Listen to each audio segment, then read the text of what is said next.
ছোট্ট ব্যবসা মানে ছোট্ট স্বপ্ন নয়, হালাল পথে শুরু করুন, ধৈর্য ধরে লেগে থাকুন। ভুল হবে, শিখবেন, আবার দাঁড়ান। আল্লাহর উপর ভরসা থাকলে সাফল্য আসবেই ইনশাআল্লাহ। এই দুনিয়াটা হচ্ছে পরিশ্রমের জায়গা, সংগ্রামের জায়গা। আপনি সফল হতে হলে আপনাকে পরিশ্রম করতেই হবে। আর পরিশ্রমে কোনো লজ্জা নেই।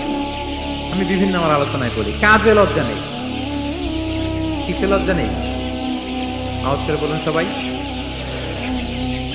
কাজে লজ্জা নেই। লজ্জা হচ্ছে অলসতায়, লজ্জা হচ্ছে হাত পাতায়, লজ্জা হচ্ছে অকর্মণ্যতায়।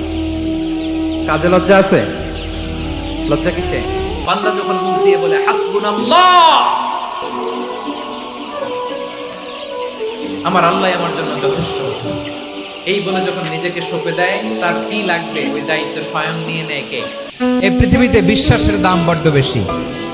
এই পৃথিবীতে সবচেয়ে দামি জিনিস কি? বিশ্বাস। বিশ্বাস ছাড়া এই জগৎ চলে। এজন্য জ্ঞানীরা বলে বিশ্বাসে মিলাই বস্তু